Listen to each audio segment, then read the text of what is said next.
శ్రీ గురుభ్యో నమః.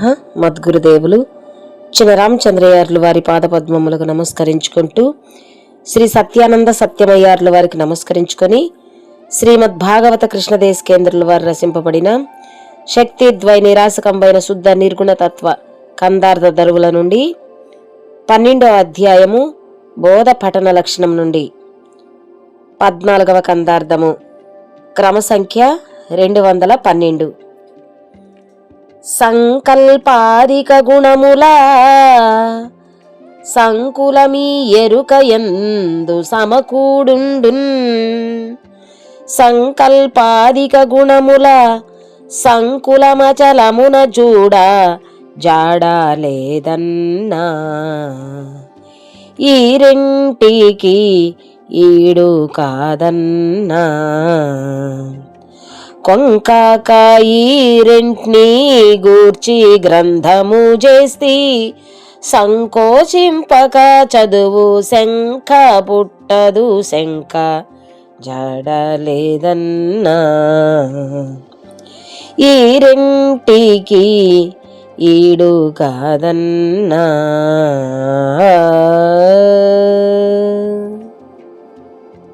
శ్రీ గురుభ్యో నమః.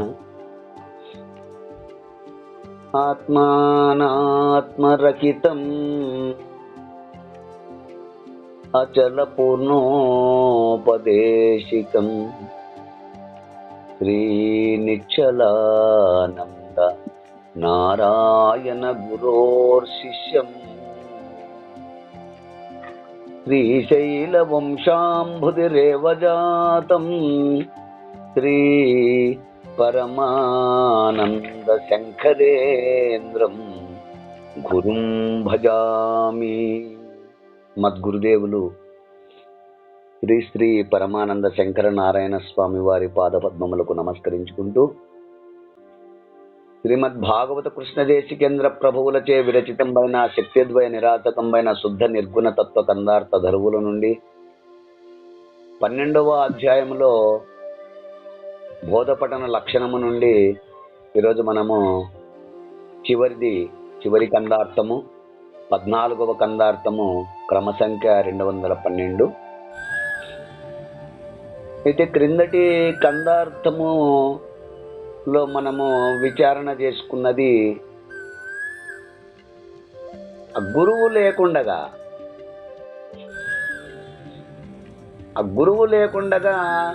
ఇతర విధానములచే లేక ఉపదేశము లేకుండగా కేవలము ఉపాయములచే యుక్తిచే బోధ గుర్తించిన ఫలితము శూన్యము,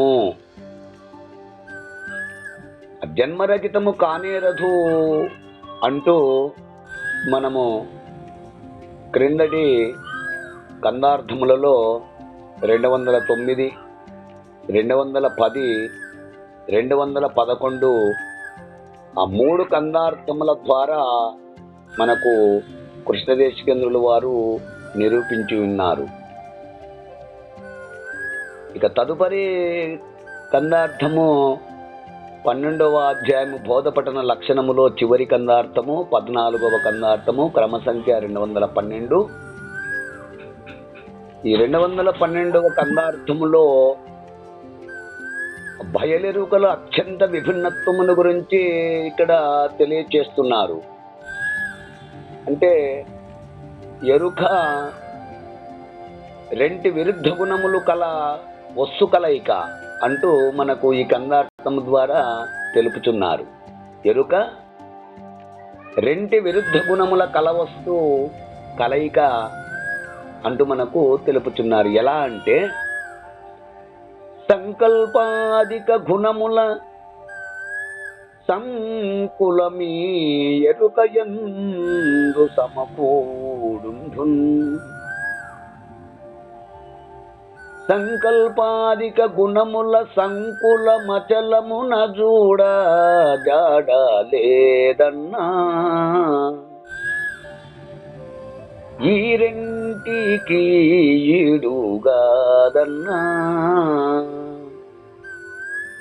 కొంకాక ఈ రెంటిని గూటి గ్రంథము చేసి సంకోచింపక చదువు శంక బుట్టదు శంఖ జాడ లేదన్నా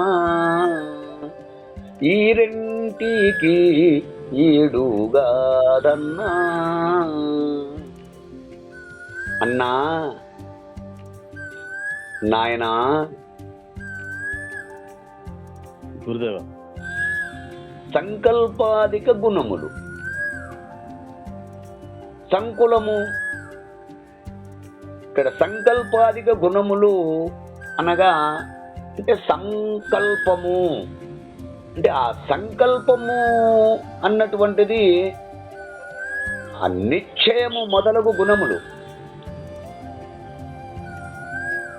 ఇక్కడ సంకులము అనగా సమూహము. ఈ రెండింటికి పూర్వోత్తర విరుద్ధమైనవి.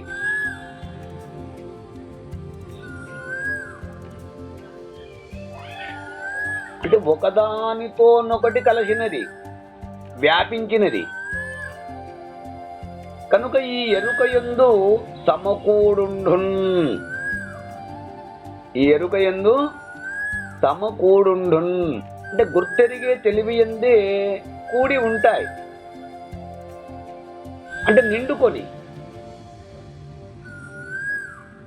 ఏవి నిండుకొని ఉంటాయి అంటే సంకల్పము, ఆ సంకల్పము చే ఏర్పడు మొదలగు గుణములు.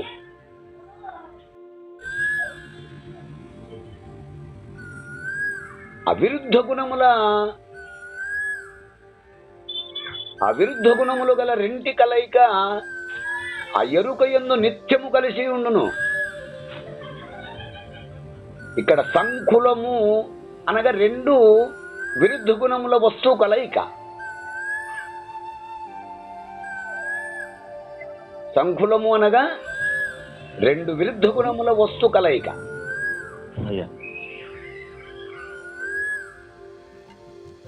అపూర్వోత్తర విరుద్ధ గుణములు గలది అని నిఘంటువు యొక్క అర్థము, ఒక అర్థము. అంటే దానిని ఎరుక అని చెప్పవలెను. ఎట్లంటే ఒకటి హంతఃకరణము, ఇక రెండు అందలి ప్రతిబింబ చైతన్యం.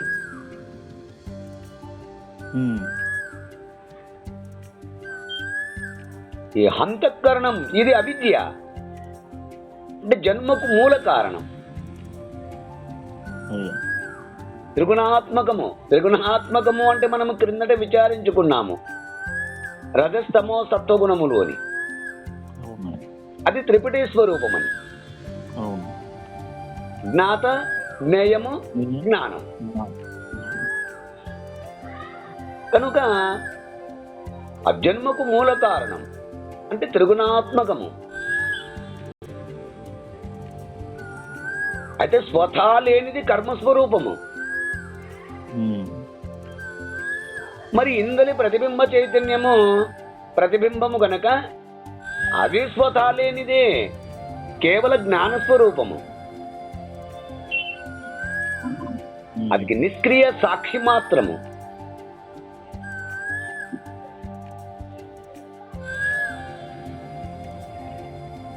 హంతఃకరణము, ప్రతిబింబము రెండును విరుద్ధ గుణములు గలది.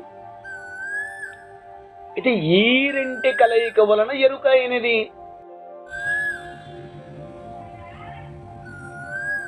అంటే ప్రతిబింబము వలన హంతఃకరణము, హంతఃకరణము వలన ప్రతిబింబము. వాటికవే ప్రతిబింబం వలన హంతఃకరణము, హంతఃకరణం వలన ప్రతిబింబము ఉనికి కలిగినవై. లేని ఎరుక అనబడుచున్నది.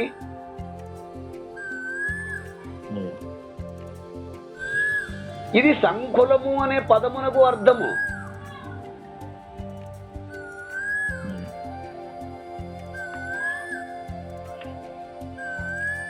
ఈ రెండో విడదీయరానిది. అవిడుబడి ఎన్నడూ కూడా ఉండవు. అందుకే మనకు భగవద్గీతలో కూడా ప్రకృతిం పురుషముక్షైవ విద్యానాది ఉభౌ అపి, ప్రకృతిని విడిచి పురుషుడు గాని పురుషుడిని విడిచి ప్రకృతి గాని ఉండలేనటులా. అట్లనే ఇంకొక చోట మనకు కృష్ణదేశికేంద్రుల వారు 67వ కందపద్యములో ముడిబడి కర్మము జ్ఞానము విడవక ఆ రెండు వెలసే విశ్వమన అదే, అంటే కర్మముతో కూడినటువంటి యొక్క మరి శరీరము గాని జ్ఞానముతో కూడినటువంటి యొక్క పురుషుడు గాని ఈ రెండు కూడా ఎప్పుడు విడబడి ఉండవు. అట్లనే ఇక్కడ ఈ రెండు విడదీయరానిది, విడబడి ఎన్నడూ ఉండవు అని చెప్పుటకే సంకల్పాధిక గుణముల సంకులమీ ఎరుక యందు సమకూడుండును అన్నారు. అందుకే అక్కడ ఆ విధంగా సంబోధించారు. అవి రెండు విడవబడి ఎప్పుడు ఉండవు.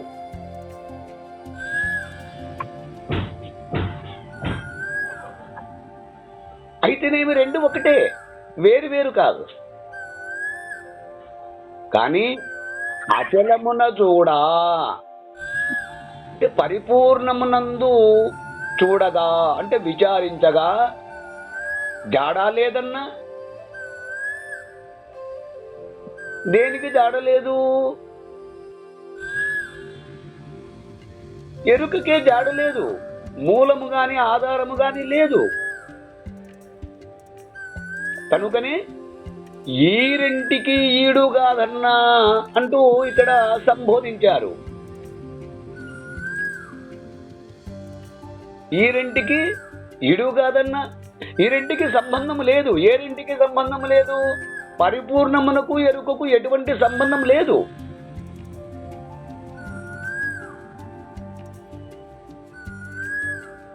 ప్రతిబింబము అంతఃకరణము గాని అంతఃకరణము చే ఏర్పడినటువంటి ప్రతిబింబ చైతన్యము గాని ఈ రెండు పరిపూర్ణమునందు ఎన్నటికీ కలియవు. అంటే ఇట్టి రెంటి కలయిక పరిపూర్ణమునందు వెతికి చూచినను ఎంత మాత్రము ఎక్కడ కనపడుట లేదు.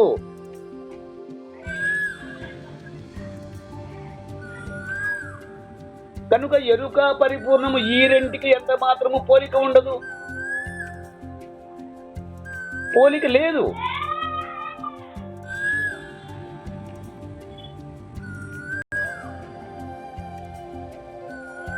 ఎరుక పరిపూర్ణము, ఎరుకకు పరిపూర్ణము గాని పరిపూర్ణము ఎరుకకు కానీ. అందుకే భృగత్వాదిత్యులు ఏం చెప్తారు? అది ఇది కాదు, ఇది అది కాదు.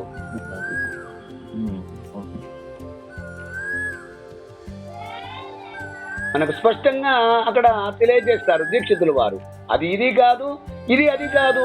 ఎరుక పరిపూర్ణము కాదు, పరిపూర్ణము ఎరుక కాదు. ఈ రెంటికి ఎంత మాత్రము పోలికే లేదు. కనుకనే శిష్య కొంకాక అంటే భయపడక నిర్భయంగా సందేహపడక సంశయించక ఈ రెంటిని గూర్చి గ్రంథము చేసి, ఈ రెంటి గూర్చి గ్రంథము చేసి, ఏ రెండింటిని గూర్చి? ఎరుక పరిపూర్ణముల తేడాన్ని గుర్తింపజేస్తూ,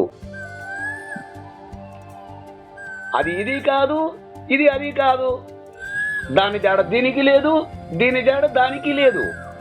ఈ ఎరుక పరిపూర్ణముల తేడను గుర్తింపజేస్తూ, అంటే నా గురుదేవుడైనటువంటి పరశురామ సీతారామ స్వామి దగ్గర నేను ఏది గుర్తించి గ్రహించినానో దానిని నీకు నేను ఈ రెండింటి యొక్క ఎరుక పరిపూర్ణముల తేడాను చక్కగా గుర్తింపజేస్తూ ఈ కన్నార్త రచన చేశాను.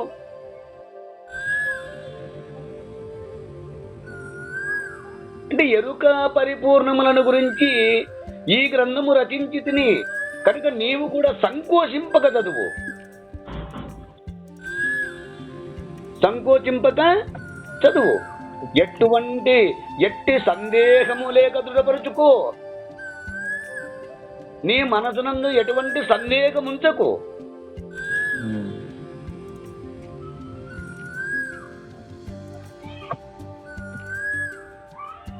ఎటువంటి సందేహము లేకనే మనస్సునందు దృఢపరుచుకో, శంక పుట్టదు. ఆ విధముగా మనస్సున సందేహం లేకుండగా గురుర్వాక్యమును దృఢపరుచుకున్నావా, శంక పుట్టదు. ఇక మళ్ళీ తర్వాత దృఢపరుచుకున్న తర్వాత ఎటువంటి సందేహము నిలవదు. కనుక నీవును సంకోచము లేకుండగా గురుముఖముగా బాగుగా చదివి దృఢపరుచుకున్నచో ఇక తిరిగి ఎరుక పుట్టదు. ఇందులో అనుమానమే లేదు అంటూ మనకు ఈ కన్నార్థ భావనను ఈ విధంగా అందిస్తున్నారు.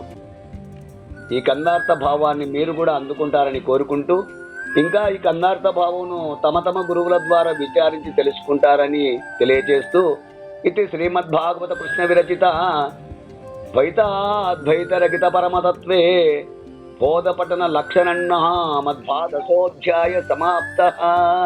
జై గురుదేవ. జై గురుదేవ. జై గురుదేవ. జై గురుదేవ. జై గురుదేవ. జై గురుదేవ. 12వ అధ్యాయము బోధ పఠన లక్షణం సమాప్తం. జై సద్గురు ప్రభు మహారాజ్కి జై.